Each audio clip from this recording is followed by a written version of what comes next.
If you're in Tokyo and want to find somewhere nearby, easy to reach, not too crowded but still full of places to explore and relax, then Kamakura is a reasonable choice. I spent an entire day traveling from Tokyo to Kamakura, stopping by a few key spots, trying some local specialties, and enjoying a slower pace of life compared to the city. In this travel documentary, I'll share that journey, along with a few small tips to help you better picture what it's like if you want to take a one-day trip like I did. Starting with choosing the train, departure time, and then each stop throughout the day. Suggestions for traveling to Kamakura. I think Kamakura is a great destination for a day trip from Tokyo, and if I had to choose one season to go, I'd pick autumn. The weather then is cool and pleasant, so you can walk all day without getting tired. The leaves begin to change color, especially along paths near temples or bamboo gardens. It looks very peaceful. It's not as vibrant as Kyoto, but to me, Kamakura in the fall feels just right. Not too crowded, but still lively enough. If you plan to stay overnight, you should book early since this season is popular for domestic travel in Japan. And if you can't go in autumn, spring is also a good option, with cherry blossoms, clear skies, and comfortable air. Summer is quite hot and humid, but if you go during a festival, it's still worth experiencing.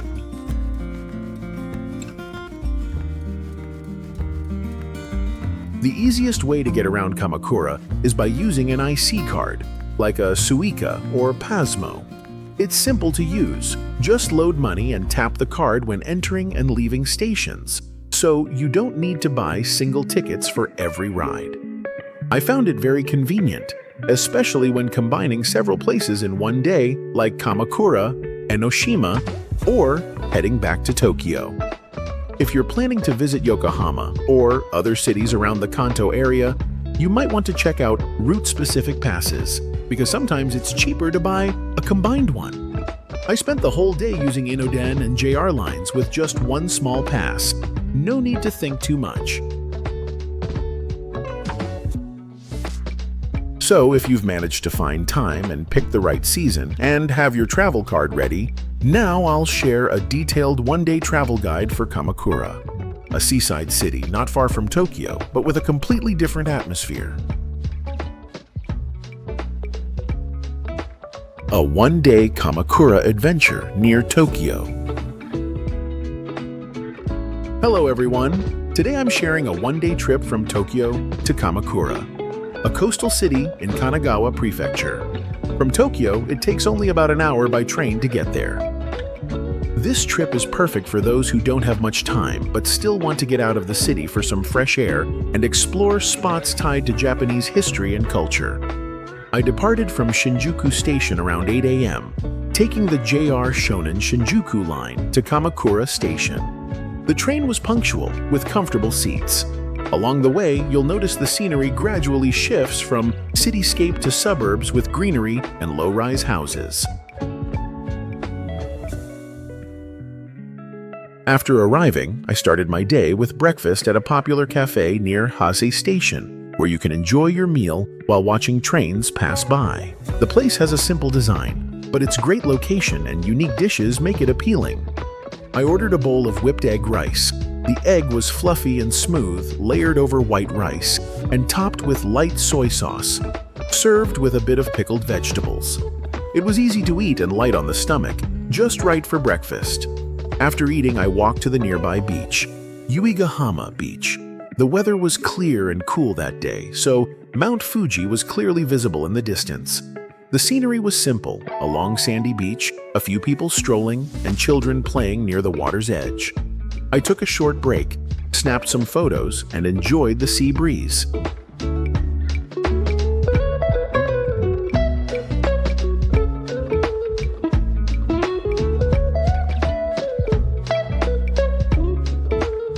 From the beach, I walked to the famous anime filming spot from Slam Dunk, the scene with the train crossing in front of the ocean. This is one of the iconic opening shots in the anime. The place isn't large, it's just a railroad crossing next to a seaside road. But it's legendary.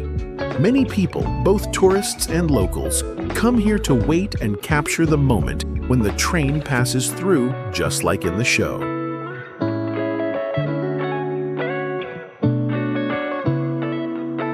From there, I moved on to the Great Buddha of Kamakura, one of the city's landmarks.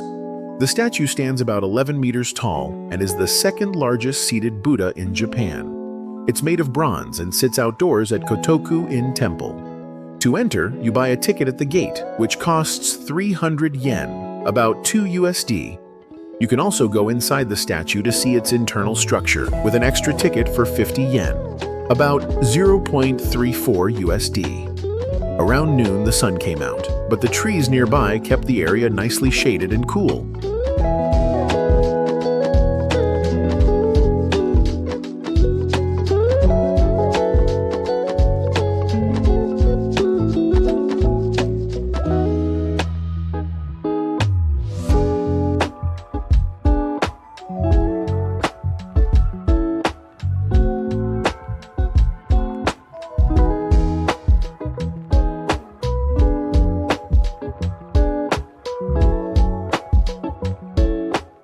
After leaving the Great Buddha, I took a bus to Ziniarai Benten Shrine, a shrine tucked into a rocky cave.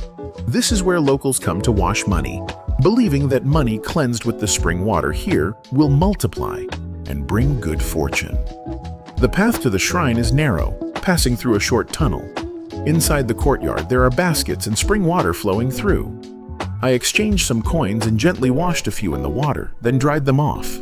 No one supervises. You just do it yourself and believe in the ritual. It's a unique experience, unlike most typical shrines.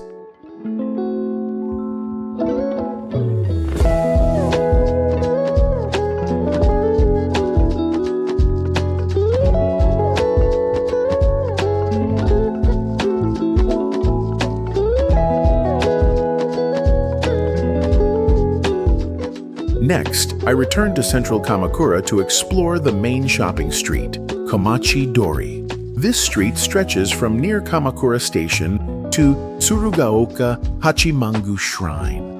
Both sides are lined with shops selling souvenirs, quick bites, and local specialties.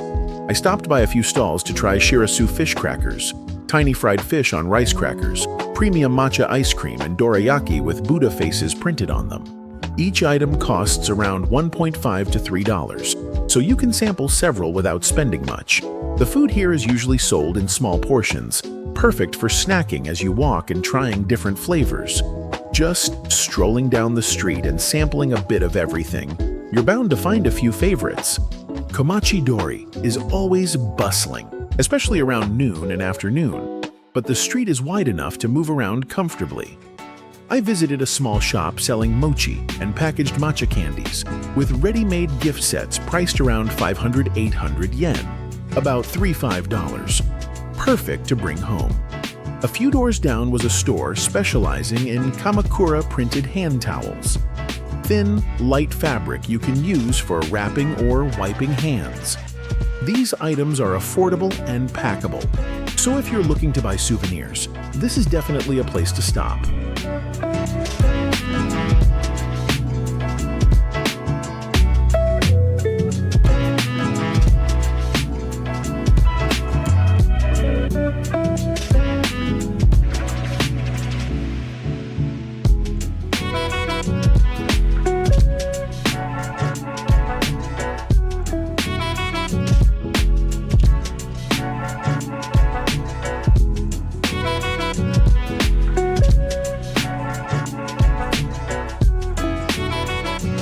In the late afternoon, I went to the bamboo garden near Hokokuji Temple, about 15 minutes from central Kamakura by bus or taxi.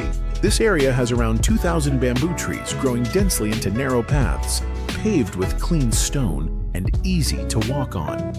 It wasn't too crowded, and everyone moved quietly and spoke softly, making the space very peaceful.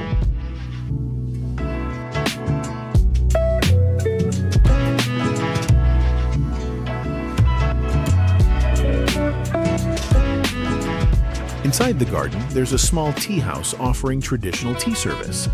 I sat and had a cup of hot matcha paired with a piece of wagashi sweet. Each tea set costs about 700 yen, around $4.70. The tea was pre-prepared, quite strong and a little bitter, balanced by the sweet treat. The tables were placed along the walkway, facing the bamboo forest, with a sunshade overhead. I stayed for about 15-20 minutes, took a rest, sipped tea, and enjoyed the view of the bamboo grove ahead. It was quiet here, no car sounds or crowds.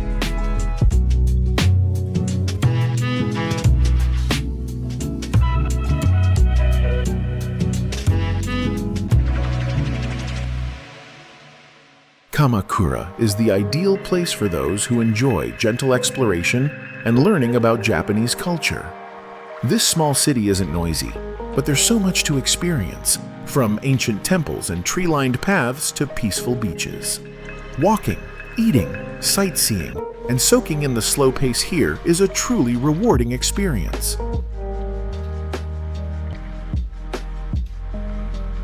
Hey you, where are you from? I'd love to know which city you're watching our travel documentary from. Leave a comment so we don't feel alone. Just a small gesture, but it gives us motivation to make more travel guide videos. Thank you, and much love to you.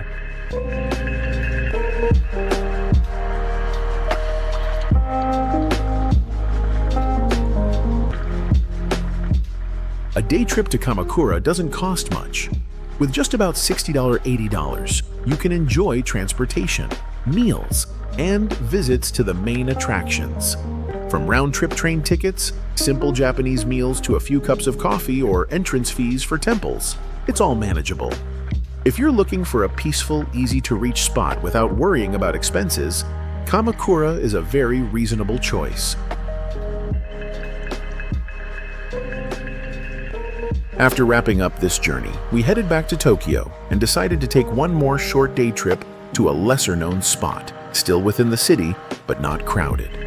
The place is called Chofu, about 20 minutes by train from Shinjuku. From the station, we walked another 20 minutes to the main site of the trip. This area is associated with artist Shigeru Mizuki, the creator of Gegege no Kitaro.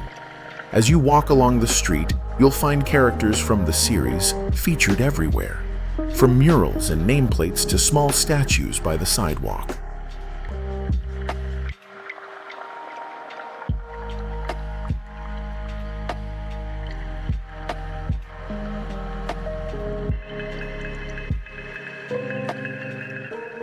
The first stop on our journey was Jindaiji Temple, one of the oldest temples in Tokyo, second only to the famous Sensoji in Asakusa. To get to Jindaiji, you can take a bus from Chofu Station for about 15 minutes, or walk if you enjoy strolling through leafy streets.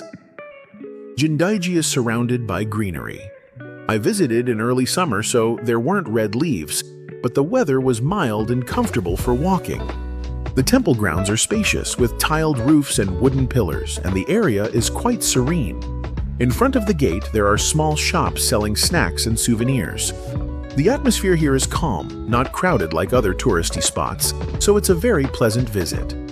Besides its historic charm, Jindaiji is also known for the Daruma Doll Festival held every March, attracting many locals who come to pray for luck. Although it wasn't festival season, the temple grounds still had several stalls selling Daruma dolls, each with a unique face. Very fun to explore.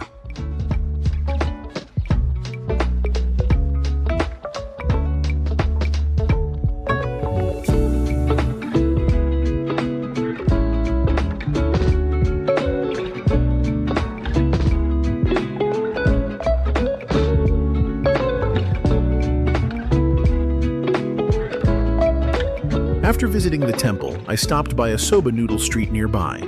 The soba here is handmade using buckwheat flour grown in the area, and it's prepared fresh on site. I chose a small shop called Yusuian, a well-known local spot. Lunch included a zaru soba set, cold noodles with dipping sauce, a plate of crispy soba crackers, and a grilled dango skewer. The soba was cool, chewy, and paired well with the sweet salty soy dipping sauce and a bit of wasabi. Perfect for warm weather. The fried soba snack was crunchy with a nutty buckwheat flavor, not greasy. The dango was soft, coated in a lightly salted soy glaze. Classic Japanese flavor. The entire meal cost about $8 to $9. The air was fresh, and behind the shop was a small stream with gently flowing water, a calm setting. The aroma of grilled food filled the space, making lunch feel relaxed and very local.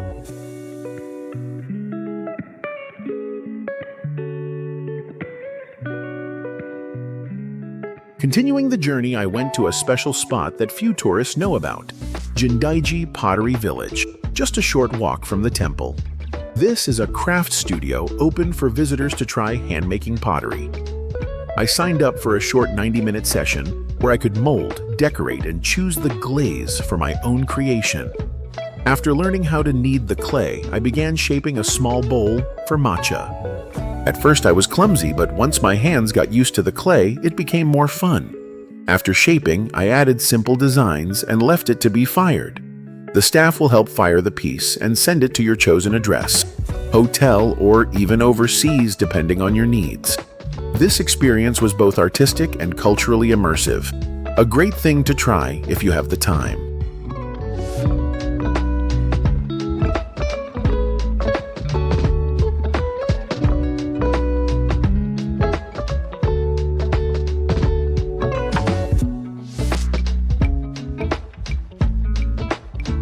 After leaving the pottery village, I strolled around Jindai Botanical Garden nearby. This park covers a large area and features seasonal flowers.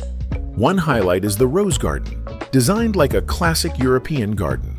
If you visit during bloom season, you'll be surrounded by the fragrance and colors of hundreds of rose varieties. There are also bonsai displays, a medicinal plant area, and a tropical greenhouse. Entry costs just 500 yen, about $3.50. Well worth a relaxing afternoon.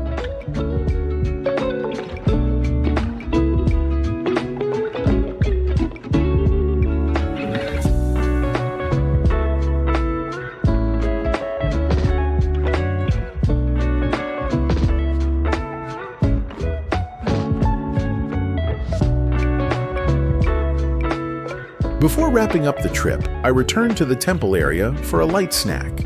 There were stalls selling traditional sweets like kusa mochi, mugwort rice cakes, and freshly steamed manju. I picked a mochi set with hot tea. The chewy texture of the rice cake and the slightly bitter aroma of the tea were a perfect match. If you're traveling with family or older folks, I think Chofu is an ideal destination. Quiet, rich in culture, and with food that suits many tastes.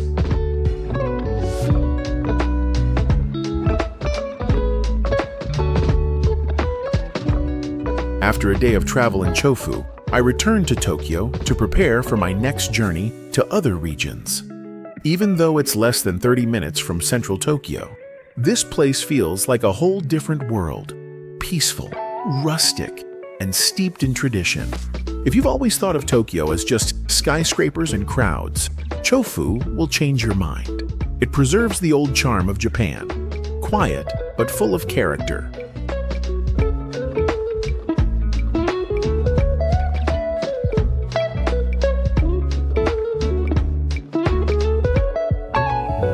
So I spent a day in Kamakura and an afternoon in Chofu. Both places are not far from Tokyo, easy to reach, reasonably priced, and full of experiences. If you're looking for somewhere not too crowded, with beaches, temples, tasty food, and a quiet atmosphere, then Kamakura is a solid choice. But if you prefer something even calmer, small-town vibes, historic temples, traditional food, and a chance to make something by hand like pottery, then Chofu is definitely worth a try. I believe trips like these don't require complex planning. Just a free day, a transit card, and a bit of curiosity is enough to discover something new. If you're in Tokyo and want a little break from the noise, give either of these places a try. If you found this content helpful, don't forget to subscribe and hit the bell to follow our upcoming travel guide journeys.